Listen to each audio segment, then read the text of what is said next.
Hello, hello, everybody. Welcome to the Pointing It Out podcast.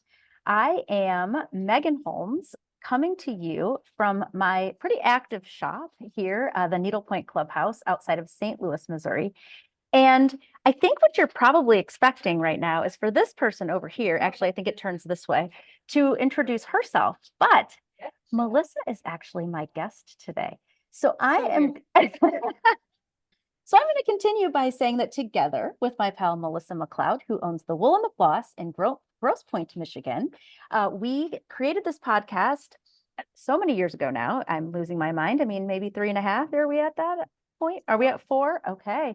Okay. Well, geez, thank you. Thank you for doing that math and that research.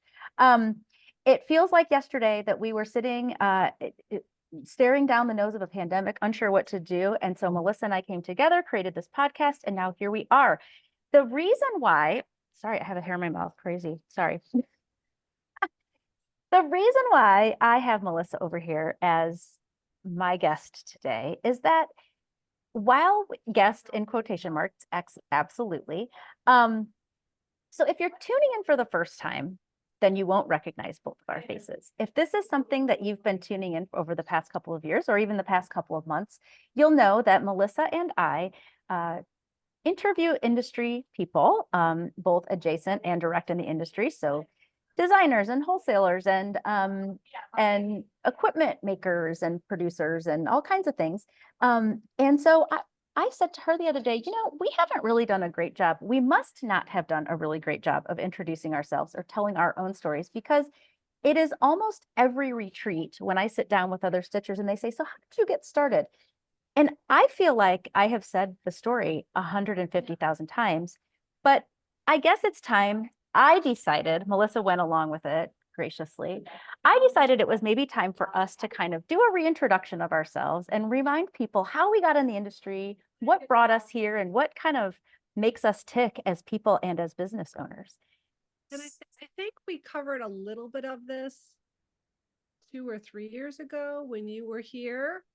Okay. Here being my cottage. Sure, yes. But again, as you're alluding to, a lot of people weren't watching us then, hadn't heard of us then, that maybe are hearing us now, or maybe they have short-term memory issues like I kind of do. Or maybe they're turning this off right now because they don't really give a rip. But I find it very interesting to know what makes people tick. And also, both Melissa and I have grown in our businesses over the past couple of years. So I think it would be fun to sort of reintroduce you to who we are, what we're doing, and what kind of roles we're playing in the needlepoint industry. So let's start here, Melissa. Why don't you introduce yourself? So for those that haven't heard of me before, I am Melissa MacLeod. I do own the Wool and the Floss in Grosse Pointe, Michigan. I have a few years under my belt, so I have a few past historical careers, pathways, family, et cetera, et cetera. Okay. And I'm also one of the co-hosts of the Pointing It Out podcast. So if you're in an elevator and someone says to you, what do you do? What do you say?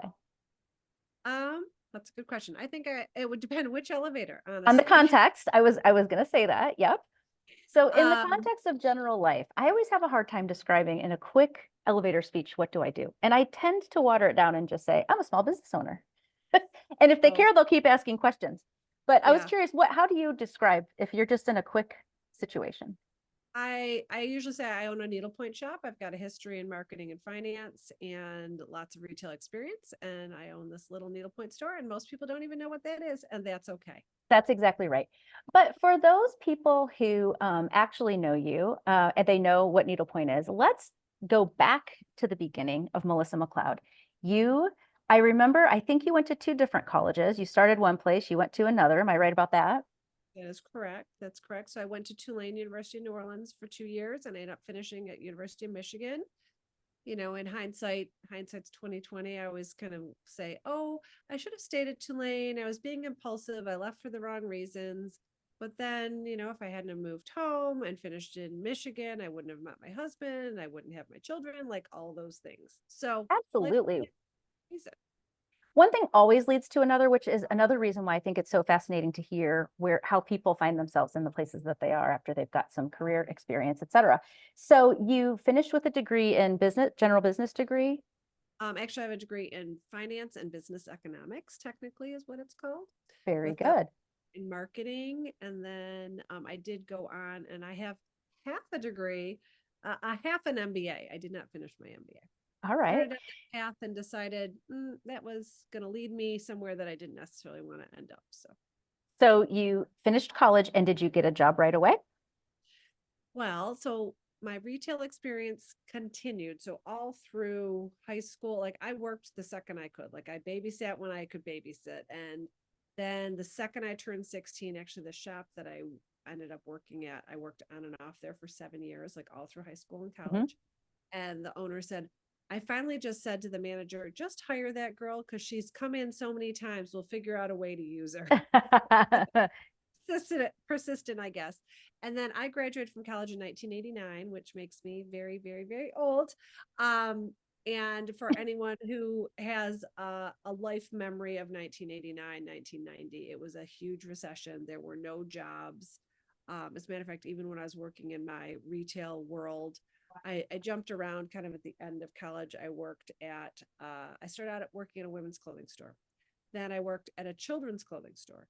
Then I worked at two different women's clothing stores, a Papagallo amongst them, for those that have been around long enough to know what a Papagallo is. Oh, yeah. In college, I worked at a nautical gift shop. So I jumped around at all these things. And then at the end of my college part-time working experience, I was at Banana Republic. Banana Republic is a Gap company, as I know you know, because one of your treasured employees came from the Gap.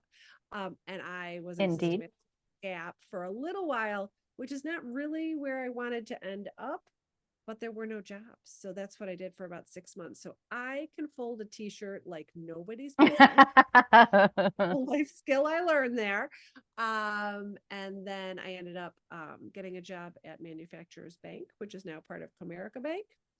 And I was hired into the trust department to work on 401k plans, and I didn't even know what that was. Okay, they're gonna pay me. And by the way, I think I started out at $22,000 plus overtime.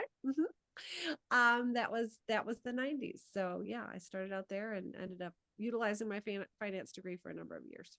And so you met your husband during that time? I mean, this isn't necessarily what I was trying to get at is like, so because I know you took some time off and raised kids for a while too. Correct. So I met my husband actually just at the tail end of my Banana Republic Gap era. And we got married. Not my smartest move, but it's all worked out beautifully. We got married the week he started law school. Oh. So I supported us. Thankfully, he already had school paid for. I supported us on that $22,000 I just talked about for 3 years. It was a little dicey, but we did it. And so I hope you didn't have twins during that period. No, we waited 5 years before we had kids. Okay. And so I'm saying that because I know that Melissa's eldest are twins, and then there was another little person to follow. So he's in law school. You're doing this $22,000 a year job. Now, is this the job? So I was trying to like kind of think about this, like interviewing you before we got on here, because I know enough that I'm trying to pretend like I don't know things. But Right. I remember the money shredding job, and I'm not sure where that was. It money shredding or money counting or something? That was a summer job. So that's actually kind of how Andrew and I bonded when we first met. Because this is kind of weird. How I ended up with that job at Manufacturers Bank is I'd had a summer job there between my sophomore and junior year. And I was talking to someone the other day, actually a guest at our cottage. And I said, internships when we were in college, like being my age group, were not like they are today. No. They're kind of like 3-month long job interviews. And there's many of them that they're catering to the student and saying, shadow this person today, learn that today, but they're not actually doing real work. And I don't say that in a negative way. It's just the way it is. in my era, your summer job, you took grungy jobs and you hope to take a little bit higher level grungy job at a little higher level place Mm-hmm. in order to get your foot in the door. So I worked at Manufacturers Bank in the vault, 3 levels below ground, counting large cash deposits. So So fun. Actually, that sounds really fun. it was so boring. It was mind-numbingly boring. But the people that I worked with were like salt of the earth people. A lot of them, this was their, regular job. I do recall getting yelled at that I was working too quickly and that no one would get any overtime if I kept working so quickly. Got So it. kind Yes. of funny. So then when I met my husband, I met him through some mutual friends and we were at a restaurant and I said, "Oh, well, what do you do?" And he said, "Well, I'm actually he's younger than I am.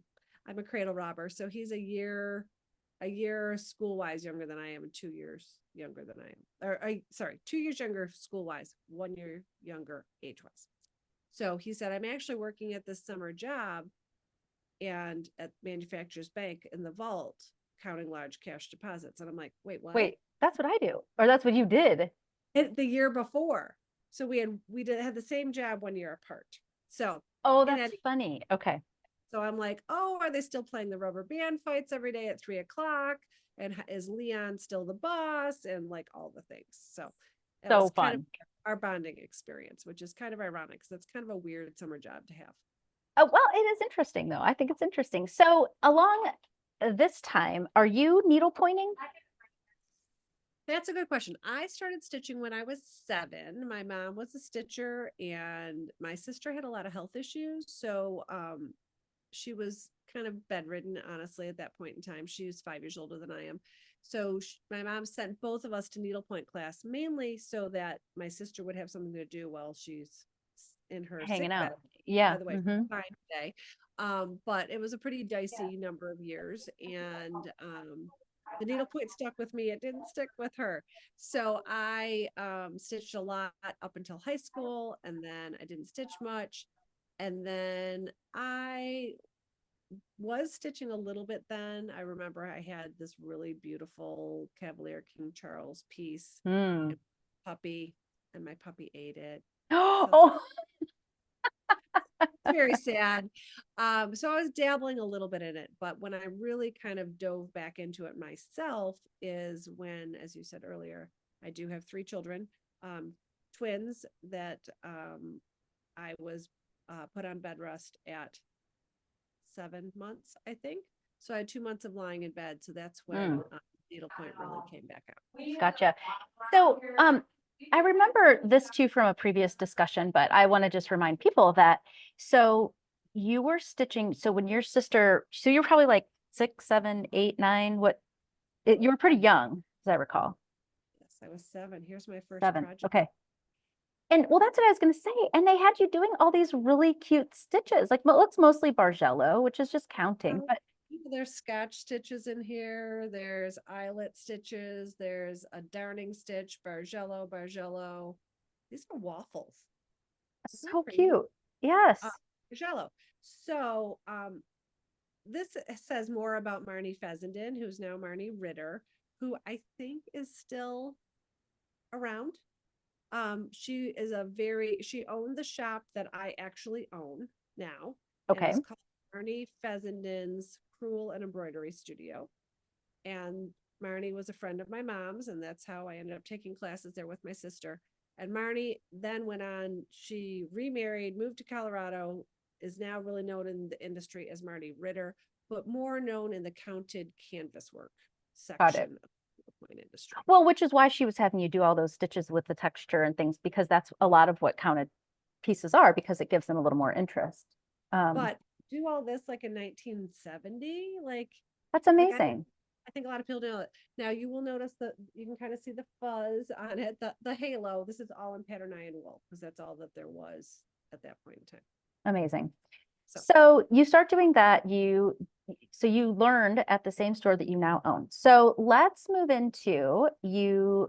I think you did some, I don't know how to say this without sounding condescending because it's not, but I'm like soccer momming, like soccer. Weren't you like in charge Oh, of the soccer like organization or something.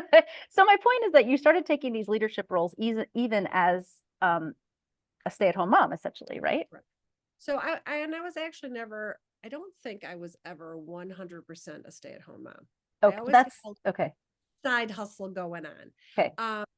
I adore my children. I was not a good, I'm not I am inspired by women that can be 100% stay-at-home mom and love every minute of it. That was not me. Gotcha. I ended up being the stay-at-home mom because I had childcare issues and it just got more complicated than it was worth. So I was very fortunate. My kids think this is the funniest story ever. I was the first person ever in my company to be able to work from home. Oh, When how I, funny. yeah, so I went from the bank then to a consulting firm in Troy. And that was in the Um, 90s, late, early. so that would have been Kaylee and Drew were born in 1997. So yeah, late Okay. 90s.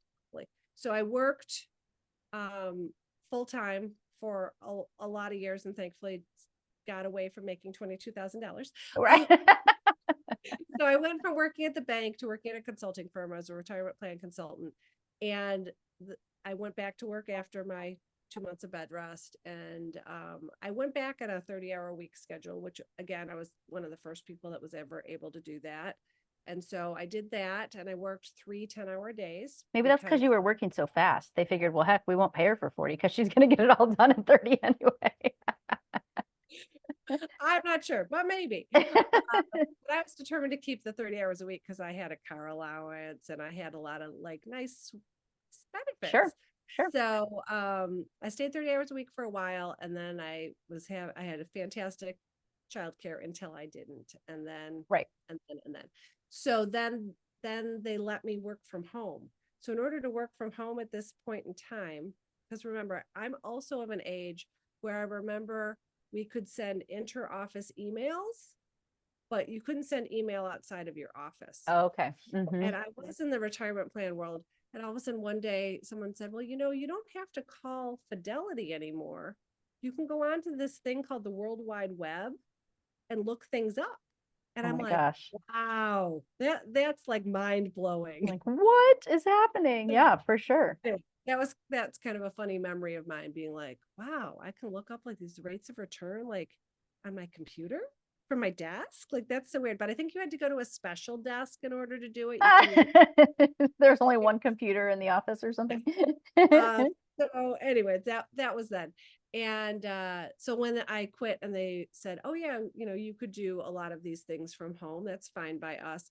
But I had to have someone come to my house and install a special computer. You couldn't just like log on with your laptop. So Right. I did it for a little while and then that just kind of petered out because of a change in management and it was too avant-garde, honestly. Like they're like, we don't really want these people working from home, like that's just not a thing. Sure, I So can see that too in the financial industry. That I can understand. Back yeah, then, so it was a lot right, more like, wait, hoodoo voodoo, what's happening here? right, So yeah, like so times have changed obviously. So as you alluded to at the beginning, COVID brought on a lot of really terrible things but some really great things, and I think one of the great things is have people having a little bit more flexibility with their work life. for sure. So you weren't doing that, but then I recall you kind of started a small business in your home too. So then, yeah, so again, like I just couldn't stand doing nothing. So what did I do for my house? I had a women's clothing store that I ran out of my house for a while. Allie was 6 months old at the time. That was my youngest. And then after a while, I realized like I was working really hard, probably for less than that $22,000 we talked about earlier. I Yep. had great clothes, but it wasn't really getting me anywhere. But I traveled a lot. I ran training programs all across the country for this company. And, it was a pretty nice little side hustle for a while. And then then I worked for a woman who had a traumatic brain injury. I was basically her executive brain function and did like all of her, I balanced her, I handled all of her finances. I booked all her plane tickets, like anything that was detail work. She traveled and wrote books and did speeches. So I kind of broke down her projects for her, those kind of things. Wow. So then she ended up moving across town. So when that happened, I started basically a personal financial consulting business that I was doing part-time when the old owner of the Wool and the Floss approached me and said, and by that time I had started stitching a lot. Gotcha. And because I the stitching had started again on bed rest, and then it continued. So I was in the shop a lot, and she approached me one day and she said, would you want to work one day a week? And I said, well, that'd be great, but my kids play a lot of sports. I'm on the soccer board. You alluded to that earlier. I was a lot of things on the soccer board. I almost got talked into being the president, but I drew the line at that one. So yeah, I started working for her one day a week, and then started teaching classes, and then started going to market with her, and then she wanted to retire. So I raised my hand and said, why not? Why don't I buy this? Yeah. So what kind of classes were you teaching? Was it like embellishment classes were you doing, or were you doing project classes? Started out as embellishment classes, and the funny thing it was I was scared to death to teach. Like it's kind of a scary thing when you haven't done for sure. And I didn't think that I could do it. I didn't think I was experienced enough. But I guess it worked out okay. Yeah, and so I'm just kind of trying to I guess what I'm trying to do is illustrate sort of what what you were doing in the store that kind of kind of relates to small business ownership. So where you weren't doing the inventory, but you were teaching, you were selling, you were I started out basically just like as a shop girl, helping people pick Sure. out their threads and their canvases, and borrowing up things and all those things. Then I started teaching. Then the shop when I bought it was half needlepoint and half knitting. That's right. And Yes. my owner knew needlepoint, but she was an expert knitter. Like Got she it. could look at a sweater and be like, oh, I'll write you the pattern for that. Like she was amazing. And so needlepoint was kind of like what she offered, but she really wanted to kind of grow that business a little bit. So she brought in me Mhm. and some other people probably as well to kind of help elevate that side of the business. So then she So brought you as sort of the needlepoint expert to market so that you could help curate the needlepoint side of the business. yes, yes. And at So the time, was she carrying a lot of threads, or like kind of tell me what was, I think that when you walk into a needlepoint store, you can kind of figure out like what is their thing. Like, do they teach a lot? Do they have a lot of classes here? Because some of the needlepoint stores I go into have these gorgeous classrooms because they're like kind of a main goal for them are these classrooms, right? Some you walk in and you're like, wow, the thread selection is amazing. Or you're like, they must sell a lot of large canvases. Or there's a shop in I think it's Dallas that has almost all stockings all over the walls, right? So I think every store kind of has a flavor, a little bit of a flavor. So can you kind of describe what the flavor of the store was when you were there? Like, what were they kind of known for? they're known for knitting. Okay. So she really did need you. Yeah. I mean, she had some needlepoint canvases. A lot of them were kind of like out of vogue, I would say. And if you're not knee deep in it, you don't know that like that's not what people are looking for right now, right? So and honestly, when I took over the store and it was half knitting and half needlepoint, like I didn't know what to do on the knitting side. So Well, that's what I was just going to ask you. When did you learn to knit? I learned to knit while I worked for her because I felt like that was important for me to know how. And then I've knit sweaters. I know how to knit. I've never found like the zen with knitting like most people do. Like it was something that I really had to concentrate on, work on. It was very hard for me. I did just fine with it, but I also was smart enough to surround myself with expert knitters. And then so I was Jean in the opposite. So my old owner's name was Jean. Yeah. So she had some threads. I mean, like we had Kreinik, we had a lot of Rainbow Gallery, Vineyard, the whole line of Vineyard Silk, the whole line of Vineyard Wool, the whole line of Silk and Ivory. Like, I mean, she had a nice selection. It just was kind of not her love. So and it was obvious to you that she was really more into knitting, but she was working to get the needlepoint going. So there were opportunities for you to go to market and kind of see the business side. Everybody always says, I want to go to market. It sounds so fun, but it is a underbelly. I mean, it's the guts. It's the figuring out your budgets and who you're buying from and what, and trying to, forecast what people will like and all of those kinds of things. So that was pretty cool that you got to have the opportunity to go to market. early before you actually owned the store. First market she invited me, I said to her, so what's our budget? And she looked at me and she goes, oh, I don't go with a budget. And I'm like, what? And I was horrified. And guess what? Spoiler alert. The financial girl goes to market and I don't go with a budget. Oh, that's pretty funny because I was going to say you were probably losing your mind over not I having a was budget because you're like, wait, what? horrified. And now I do the same thing. I go and I spend until it doesn't feel good anymore. That is pretty funny. That might be the headline. Without trees. Say that again. The what? I'm the landscaper without trees. You know, like I know what I should do. I totally understand open to buy. Like I know all the things and I've just never done it. And honestly, it's worked out okay. So, well, that's good. So it's feeling to me like a lot of people, the experiences that you had leading up to this, like you had leadership, you were kind of showing leadership interest and managing people with the boards and the retail interest and all the things. And so then did you ever think I should buy a store? Like, was that ever like sort of part of your plan, or was it just sort of fell in your lap? when she asked me if I wanted to work there one day a week, and here's another news flash for everyone: retail doesn't pay that well. No. So I certainly didn't go to work there for the paycheck at that point in my life. I went to work there because it sounded fun, and by the way, it was super super fun. Oh yeah. I went to work there because she gave me a nice discount on this thing I love to do. But I also went to work there knowing she was 70 years old and she wouldn't want to do it forever. And, you know, maybe this would be a good thing for me. And there was no one else in the building that was showing that kind of interest or You know, I didn't know that. yeah, sure. For all I knew, maybe there was, maybe there wasn't. I had no Yeah. clue. Yeah, gotcha. So, yeah. So you go to market, you do this, and then one day Jean says, "Okay, I'm ready to retire." And what year was that, or how did that all come about? So we had a very funny conversation. I will never forget it. We're coming back from market in Phoenix, which was a very strange whole experience. That was the same day that did I ever tell you that the gentleman died on the plane? No. Oh my gosh. It was horrendous. It was horrendous, Megan.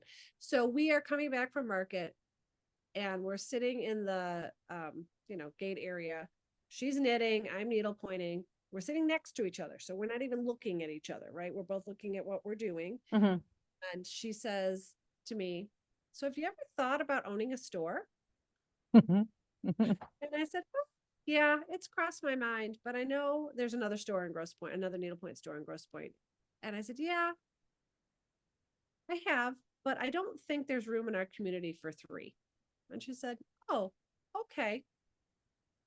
And I knew right That then was it. that we just made an agreement. Oh. I mean, it was very obvious that we just made this agreement. So it was the same flight that then we got on the plane and that we had to do an emergency landing in Kansas City because unfortunately this gentleman died on the airplane. It was Gosh. so horrendous. But I'd forgotten that was the same time. Yeah. And so I think it was another 2 years before. So when was that? That was 2000. That probably was 2015. Okay. I think that was Phoenix market. Okay. The Phoenix market when it was TNNA. I might have my dates wrong. I was really trying to remember all this. It seems like just yesterday, but oh so long ago. No kidding. Yeah. So, but you bought your shop in 2016. That's when the transaction happened. I was trying to decide before we got live whether it was 2016 or 2017. When did you buy your store? 17. So I think you were before me. I was, but I was only 6 months before you. So it was okay. I was well, February of 2017. If we're really going to split hairs, yes. So I was September of 2017. Yes. Yes. So I was 6 months before you. So that's why I almost was going to ask you before we went live. What year did we buy our stores again? I didn't realize it was the same year. So 2017, you bought the store in, you just said March or April. What did you say? I'm sorry. Technically, we agreed on it in December of 2016 and we closed on it in April of 2017. So was there a spring market at the time then? The January market, she did not sign up for because she knew she was heading into yes, she did not sign up for that market because she knew she was retiring. And then by the time she and I talked, then she decided that she wanted to go and say goodbye to all of her industry friends. So she Oh, took me to that market in January. in January. So Got the it. first market I went to was in October of 2017 in Dallas.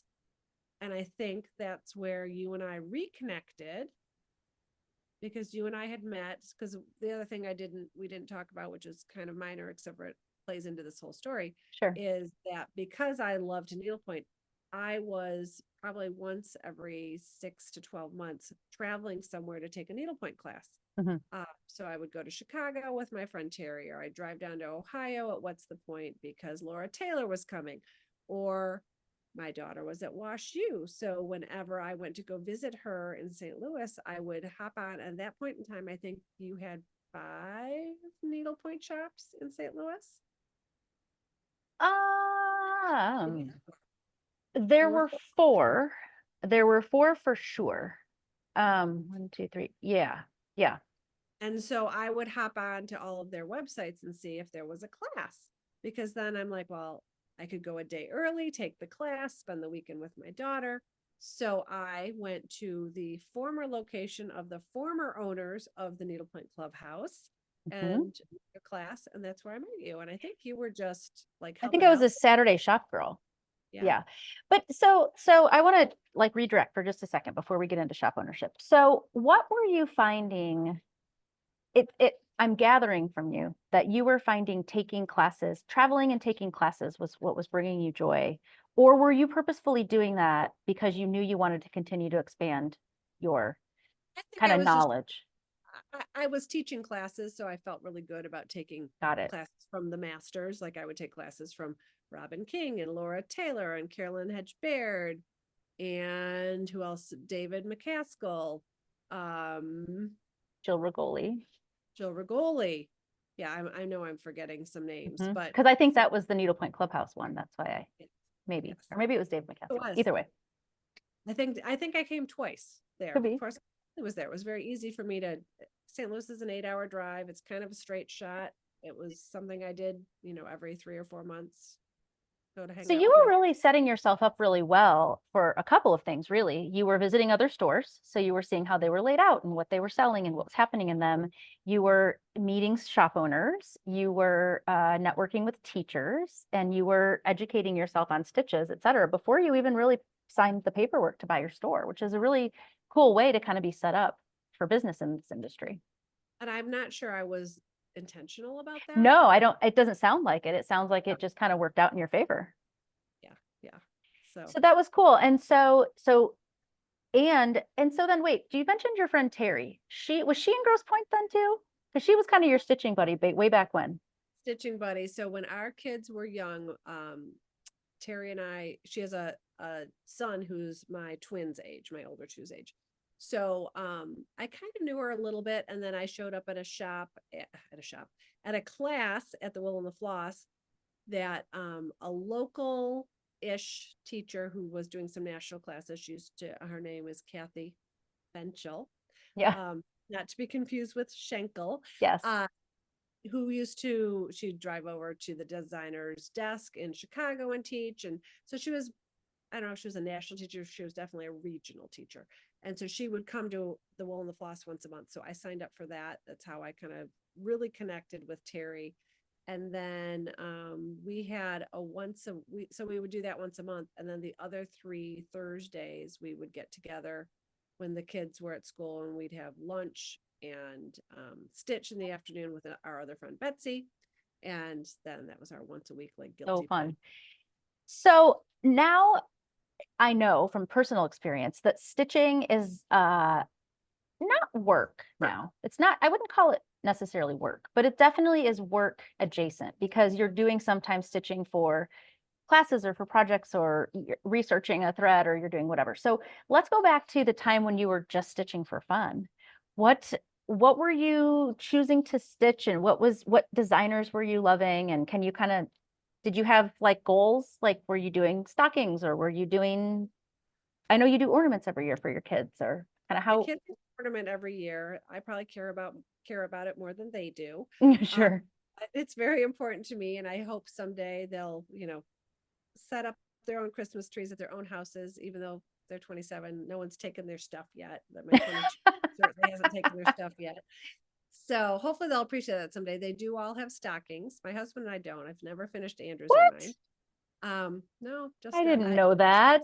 did. I don't even own one. I've never bought one for myself. Oh no, I did just buy one. I just bought that SCT one with the reindeer butts on it. So cute. So cute. So I actually own it now. It's 13 mesh, to be very easy to stitch. It just hasn't risen to the top of the Right. pile. I've got a lot of pillows I've stitched.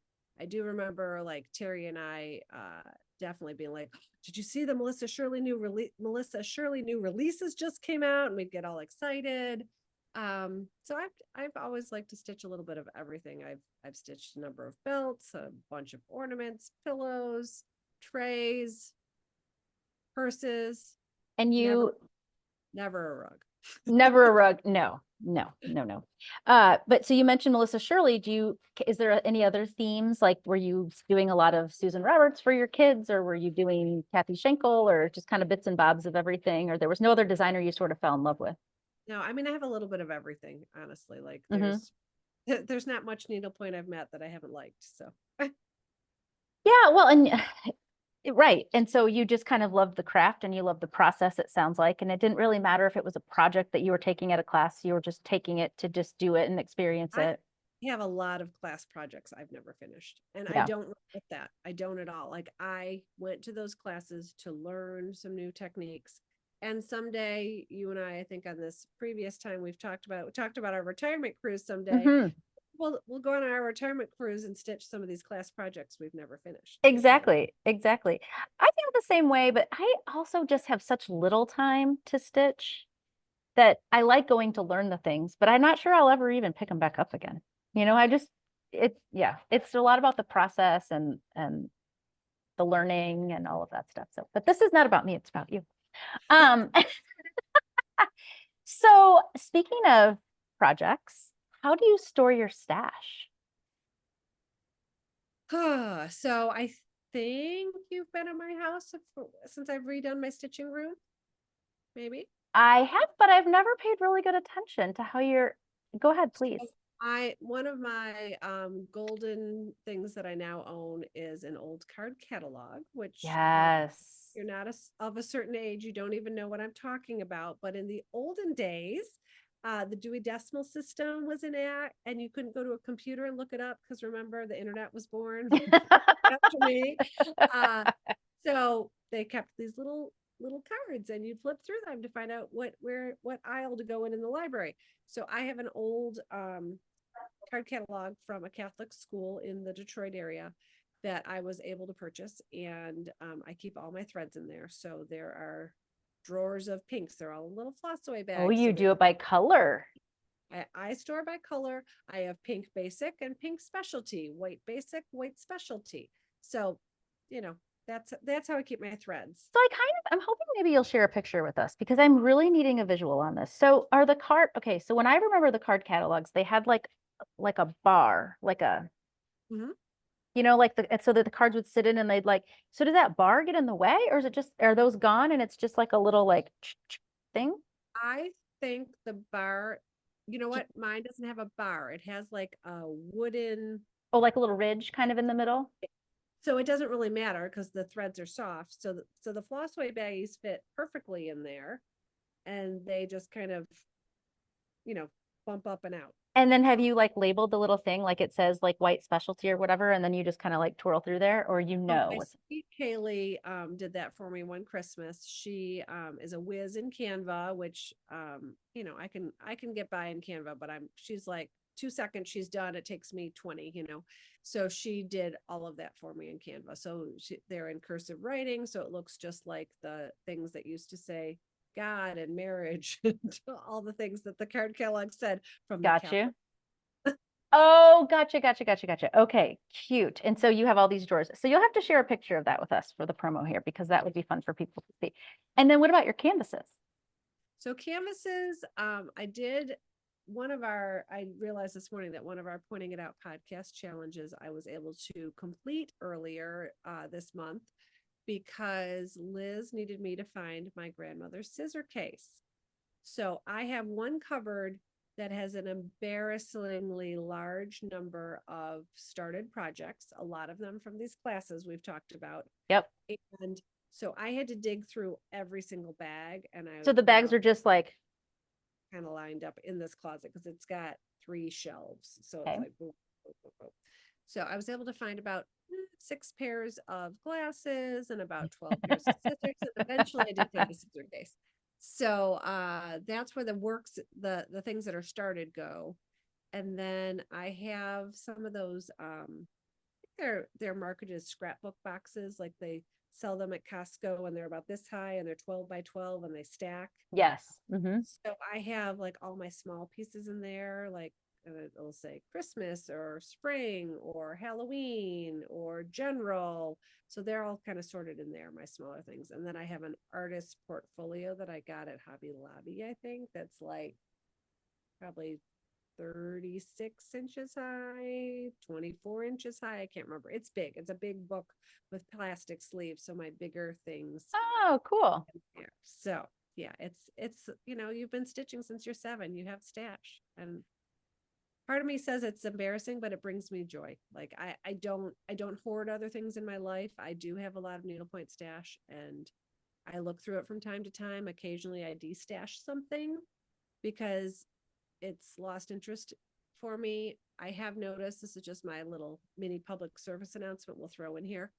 Usually the things that I end up de-stashing are things that I bought because they were a deal and the sale attracted me. But in the end, when it comes down to it, I've decided it's not worth my time, because the time is the most important, the most expensive part of a needlepoint project. Yeah, that's true. That's true. So if you don't love it just because it was $20, then you end up saying, no, I didn't love it. Right. Enough Right. to spend my time doing it. So I want to get back to the store thing. So it's March 2017. You walk in the door and you're like, oh my God, I own this place now. So what are some of the first things you start doing? Are you thinking about what you're going to add, what you're going to subtract, how you're going to decorate? Like what was your kind of like, did you have any goals in mind when you bought the store?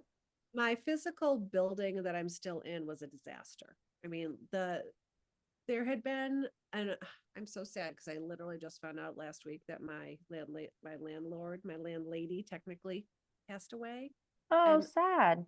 I loved her, but she outlived her husband, and she was a very different landlord than her husband was. Like, she really believed in taking care of the building and all these things. And I apparently, according to urban legend anyways, when he was in charge, like, he wouldn't do anything. I don't really know if that's true, but she was absolutely lovely to me. And so I came into it, and it was freezing in there all the time. Like, we never knew why it was so cold in the building, but the building was freezing. It hadn't been painted in forever. The carpet was atrocious. Carpet's still atrocious because that's the one thing I didn't push on. And there was just a lot of I needed to get rid of a lot of inventory that was outdated. I only agreed to buy a portion of the inventory when I bought the shop because there was some stuff that was old. So it was a lot of reorging. So I bought the shop and immediately started looking at other locations. Figured out I actually was in a fantastic location, but talked to the landlord and said, we really need to figure these things out. So she agreed to the lighting, paint the place. And I kept talking to her about this heating situation. She's like, I don't understand, because we have a brand new furnace. We just put that furnace in like 2 years ago. And I'm like, all I'm telling you is my staff comes to work in their long underwear, socks. And so we got out a thermostat, and one side of the store, it was like 62 degrees, and the other side of the store was 70 degrees. And so we, long story short, she agrees to do all this stuff. I move everything home to the basement of my house, empty out the whole place. Wow. And they start taking down this bulletin board, and there was a window behind it that just had Tyvek. Like, there was, oh shoot. They had put a bulletin board over a window. They'd never properly closed up the window. Whoops. And so that's why it was so cold in the shop all the time. So she did a lot of things like that. And then we were able to move back in, and I was able to very carefully choose how to lay out the store in a better way. And yeah. So it was kind of upgrading and reorganizing and then did you kind of determine that you needed to do more knitting, or did you? I decided that knitting hadn't gotten well, let me rephrase that. I really put a lot into the needlepoint because that was my forte, and the knitting Sure. was moving along kind of fine. And then we started to see that we were selling more and more and more needlepoint and less knitting. And so I put Liz, who's very near and dear to my heart, in charge of the knitting side. And she was doing a lot with it. She was doing a lot of education. She started doing during COVID, she was forced by me into doing Yarn Time, which was a regular live episode for knitting. But honestly, after 5 years, it became quite apparent that the knitting was just snoozing and needlepoint was taking off. And so I got down to my grassroots and did a lot of number crunching and figured out that, I wish I could remember all the numbers now. Knitting was like 7% of our sales, and it was taking up 50% of my space and 50% of my inventory dollars. And it wasn't turning over. Like, there's a thing in retail that no product should have a birthday. Yeah.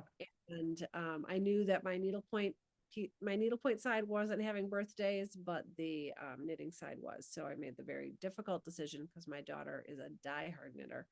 And I had a lot of, not enough apparently, but a number of very dedicated knitting customers. So it was a very difficult decision to make, but That's a tough call. And that's a decision that, as a small business owner, almost feels like you're breaking up with somebody, because it's Sure. like you're breaking up with your customers that you know. But in the end, it's not personal, it's business. And I kind of have to continue to remind myself of that, because I do love the relationships with the people here, but at the end of the day, I'm not here just for fun. This is not a social project for me. So the good news is, along the way, a lot of our diehard knitters had seen how so many people were so enthusiastic about needlepoint that they had started needlepointing as well. Great. They were doing both. So I still get to see most of those people. I was going to say, including Liz, who got sort of her chops going with needlepoint. And had she already I can't remember if she as a child, like, was always the one embroidering her jeans and like doing needle crafts. But she came to my class and I taught her how to needlepoint, and she's an outstanding stitcher. No kidding. And yes, and I'm sure she's grown in that craft since the Absolutely. end of knitting. And I'm actually curious whether Haley and Liz are knitting a lot on their own, or if they're mostly doing needlepoint now.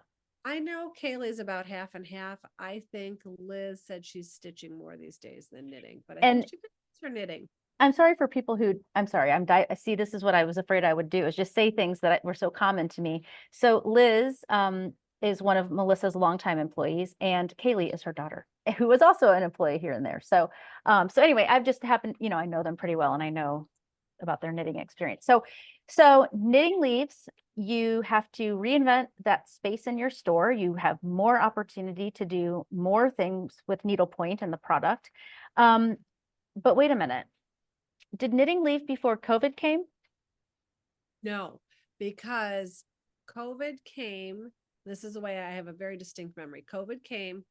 We shut ourselves down before the governor of Michigan shut us down. And so we shut ourselves down on March 15th of 2020. Don't ask me why. Like, I can remember that exact date when I couldn't tell you when I bought the store without like asking my husband. Well, so maybe a trauma response. Perhaps. And so I shut myself down. And about a week later, three ginormous boxes of Emma's yarn arrives. Oh man. It's this gorgeous hand-dyed yarn. And I'm like, well, what are we going to do? And I said, okay, Liz, you know how I've been doing some of these videos? You're going to do one too. And she's like, And which of course I think you and I were both petrified the first time we started doing live videos. Like it's not something you're comfortable doing. It just was a good business decision and we had to do it. So that's how I know yarn was still there. So I think I got Gotcha. rid of yarn, bought the shop in 2017, pandemic happened. I got rid of yarn when we brought in Shopify. So I believe that was 2022. Oh, interesting. Okay. So it feels like it was longer ago than that to me, but It what do I does. know? Occasionally have customers still come in like now they're like, there's no yarn. And we're like, it's been 2+ years. Right. So Melissa, again, alluded to this earlier, but she and I were acquainted when she was coming to St. Louis and taking classes in the shop that I was working part-time in. And then you introduced yourself to me at the first market I went to. I remember that. And we Yes. kind of developed and I think what we were doing was kind of like even back then, like 2017, sort of grabbing onto somebody else that felt like they were in the same situation as us. So we're brand new-ish shop owners. In my case, I had way more to learn than you because I wasn't as astute of a needle pointer then either. But I knew, enough about you to know that you were a business person, and we kind of just had this kind of friendly chatter, I guess, about the shop.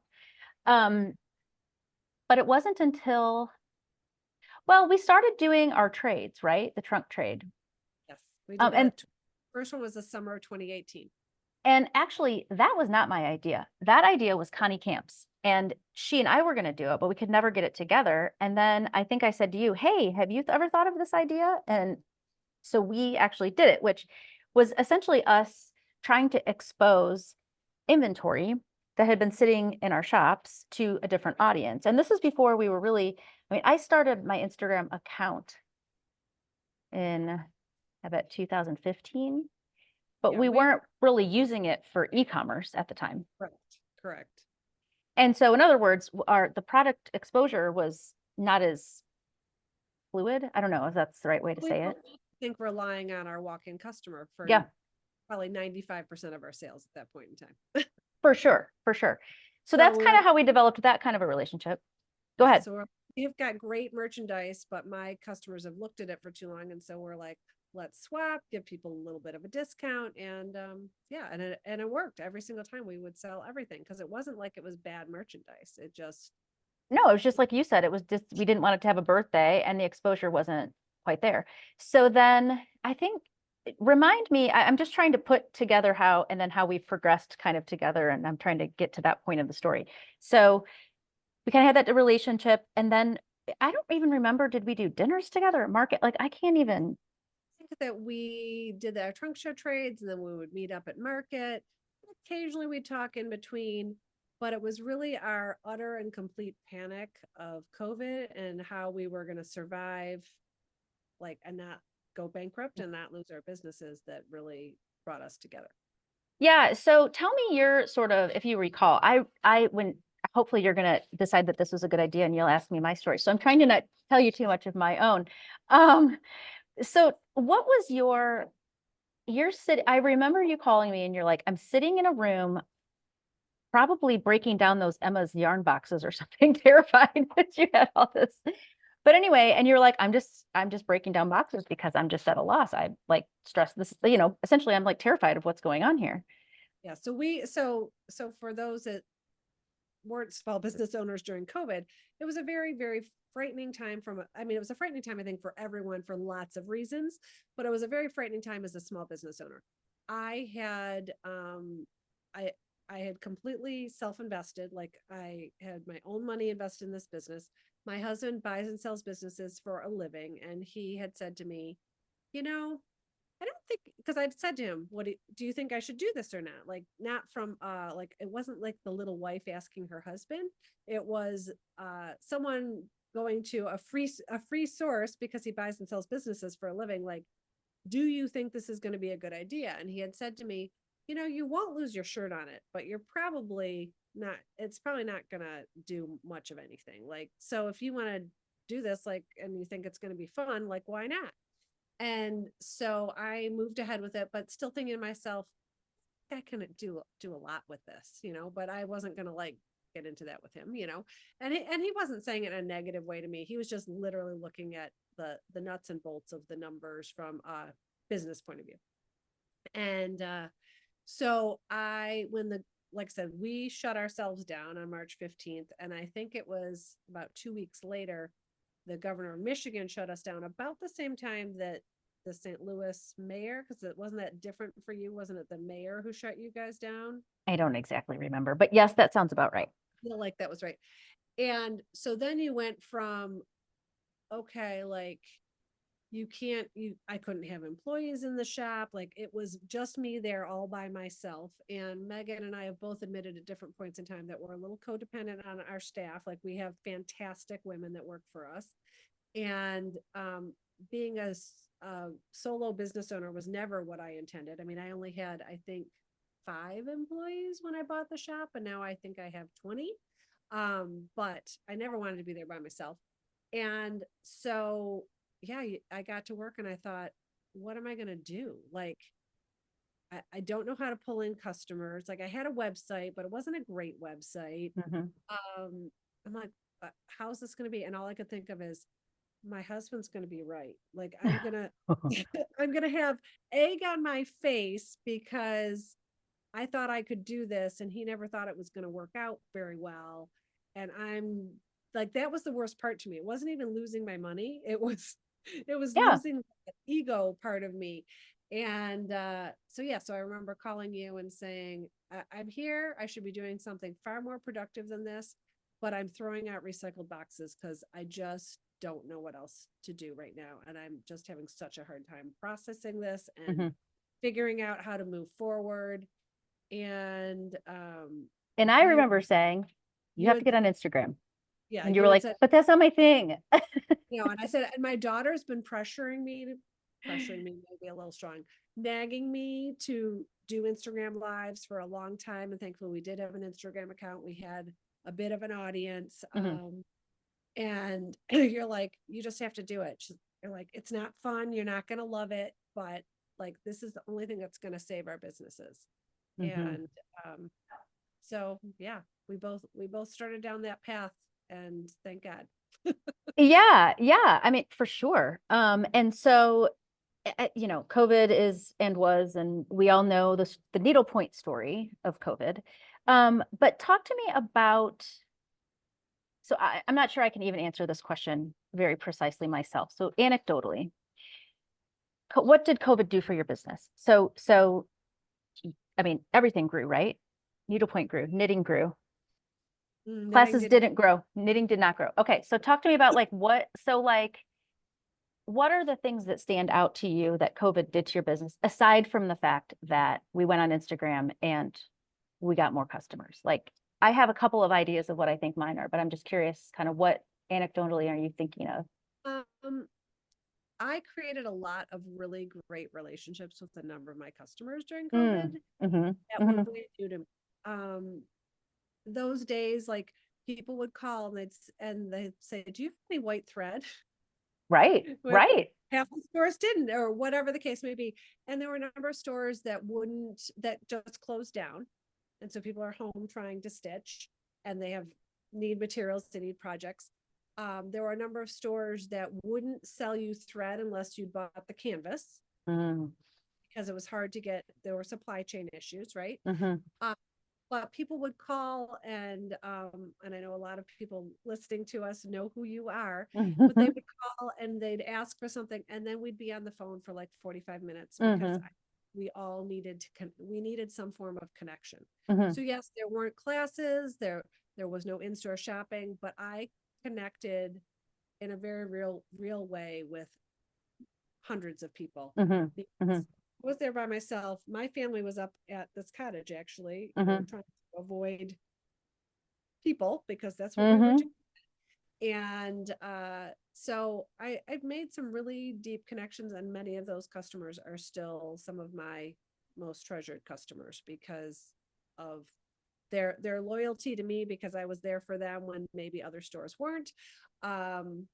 and just the things we talk about, because believe me, we would talk for an hour and it wasn't really about needlepoint at all. Right, right, right. Yeah, no, that's an interesting, I hadn't thought about that, but it's interesting to hear you say that not only did business grow because it just did, but that you were able to make those relationships with people. And so business grew. We started the podcast. You know, we were doing it weekly, I think, because we had time. And then we were like, wait a minute, we're busy. But then your business grew too. You hired more employees. Finishing has grown. So since then, so as business grows, you have to make some choices. So since then, you have expanded your finishing footprint. So you Yes, have we a have separate. finishing annex down the street. It's about a 30-second walk. So I've added onto my building in the best way I could. Right, right. And then the other thing I'm thinking about is the new sort of product line that you're So I've started working with. a tiny wholesale line. I am all about gizmos and gadgets. Mhm. For needlepoint, I think having the right tools makes life very easy for the stitcher. And if it's not enjoyable, why are you doing it? And so if some of these little tools help out. So yeah, so I have a little wholesale line that most of the products I try out on my retail front and see if they take off, and then I offer them wholesale afterwards. As long as I know if my customers are interested, the other stores' customers will be interested. So it's tools of the trade, and the first thing I came out with was our circular templates. Mhm. It's a set of 8 templates, and I know you've sold a bunch of them too, but it gives you a really easy way to take a canvas that maybe doesn't have a shape to it, Mhm. and it needs an outline. So circles and ovals. Then I had a request for squares from my customers, and I honestly thought, who needs a square? That's dumb. And then, but I'm like, well, if people are asking for it, and by the way, these are all made in Detroit. Detroit is, it's the Motor City. We have lots of tools that are manufacturing happening. And so I've got an acrylic guy in Detroit that makes these for me. He's fantastic. And so I got the requests for the squares. And so now we have squares and rectangles, but most of these squares, there's some basic squares, but most of the rectangles are designed around self-finishing That's what I was projects. just going to say. To me, that's the most brilliant part of the squares and rectangles is that, so if you've got an 8x8, well, I don't know if you go up to 8x8, but like if you've got like a coaster, like a 4x4 coaster, and you want to make sure it's going to fit inside there, you've got the Rachel Berry Everyday Clutch, you've got the template that goes along with those. So The the other, squares can, that's dumb, but then when I had the aha moment of the self-finishing products, that worked out great. yeah, and just easier to have a template. So, but another thing that I realized that I was hoping to mention and that I didn't is that out of COVID, you created, this wasn't really a COVID inspired thing, but you rebranded and you reintroduced yourself to the world and colors, and I think you were trying to make it feel a little more like you, and not like the old store.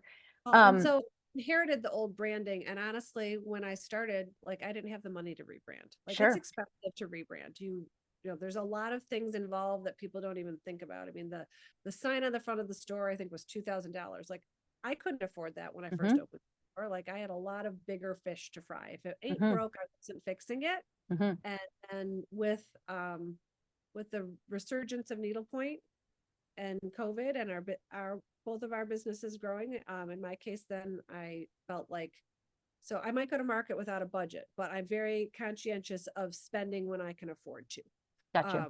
So anyway, yes, so that was So kind of the rebrand and the reintroduction, and that was driven by more business, but it also, I think, garnered more business because then you had kind of introduced yourself on, Instagram with your unboxing, et cetera. But now you've got a color scheme and you've got a font and the door is the color of it. So I thought that whole rebranding was really fun to watch. And now what you've done is you've used that same branding to introduce this new product line. I love that kind of ties in to the logo and the brand and all too. So I think that's a really cool thing you've done. Um, and then I had another thought about, oh, and the need to convert to a new new point of sale and e-com platform. I rebranded, got rid of knitting, and brought in Shopify all at the same time. Mhm. At the same time, my husband was telling me he wants to retire, by the way. I'm like, well, I promise I'll work less after all of these things happen, because all of these things will make my working life better. And I was really focusing on working smarter, not harder. Mhm. So Well, and I admire that you were able to really self financially support the business and then move into a space where you took advantage of the growth during COVID, and then you parlayed those into things that are continuing to grow. And I don't think people get enough credit for, yes, you have a business background. Yes, you know finance. Yes, I have some skills that suit me for small business, but it is not easy. And if you don't really pay attention to the fact that you're running a business and you're looking at all the pieces and how they all affect each other, the business just isn't either going to grow or sustain. It's just small business. We get there's a lot of hard knocks because the structure of the world is not for small business. It's for big corporate entities and things. And so it's, we've worked through things like for example, the thing that oh my goodness, I can't think what it's called, where we have to pay sales tax and all this nexus, like the Wayfair laws, for example, is something that as small business owners, you and I talk through a lot. Like, how are we doing this? Are we doing it right? Are we not? But our ecom platform, while it's expensive, allows us to manage that in a much better way. right. Wouldn't you say? Yes, although I haven't switched over to that because I don't want to spend $350 a month. So we'll have to talk about that. To all talk I about was that offline. all I was trying to say is that it appears that your business has grown, and it has grown, but you've had to pay attention to what pieces needed to happen so that you could continue to grow. And so um, you've grown. Do you have dreams for the future?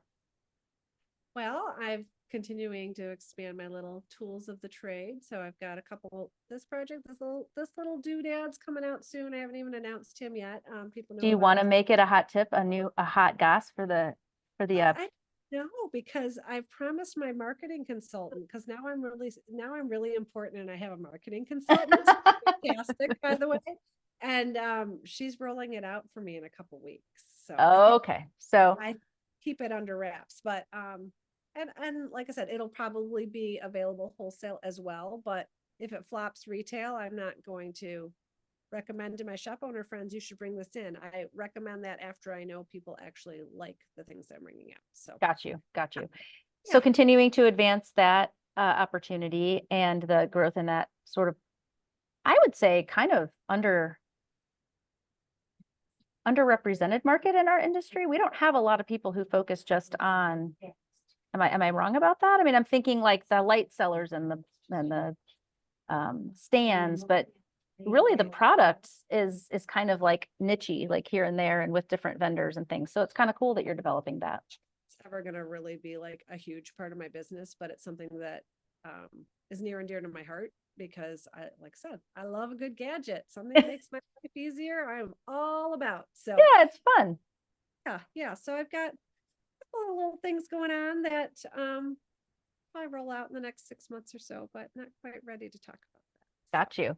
And so when you think of the future of your business, you're thinking of just continuing, kind of staying the line, diversifying a little bit with the wholesale tools. Do you think you're going to get family members to jump on board with this business of yours? Or have you? I haven't, I'm a little too far, a little further, I think, than you from retiring. So Well, as I alluded to, my husband would love to retire. yeah. And I'm not ready. So we've come up with this really great compromise where I work in the shop 3 days a week. I work from home 2 days a week, and that gives him a lot of flexibility. So we're all good now. He's in a happy spot. I'm in a happy spot. We both have, we're fortunate enough his mom is still alive. My parents are still alive. We're not making any big changes at this point in time. Right. So Right. yeah, so I don't know. So yeah, probably just cruising along business as usual. Constantly trying to keep up. There's always lots going on. I think I've maybe hired a new employee, which is always exciting. Exciting. Yeah, so just, I mean, I keep trying to come up with some fun new events. Teaching's really hard to have, like you do a lot of really great visiting teacher classes, and even with your fabulous staff, some big classes, but you have hotels by you. There's not a lot of really easy places to stay in Detroit. So I focus more on like special events that like our friend Malin from Colors of Grays came up Mm-hmm. earlier this month and we had a really fun event. Christy from Initial K is coming next month for a little pop Fun. greet. Rachel Berry's come and visited. So I do more like meet and greets and those kind of things because then people can just pop in for the day. Because Grosse Pointe is a fabulous place, but trying to find a hotel, there are none in Grosse Pointe. Tough to do, yeah. And you've done as you of course host one of the two annual Pointing It Out podcast retreats, but then you also are doing some smaller retreats here and there too, right? We do have some smaller retreats here and there. We're also, I've actually got it sitting right here. Liz and I are jointly teaching a Zoom class. Oh, fun. Sorry, I've got a thread stuck under my mom's pillows. We are on class number 2 of our mystery class.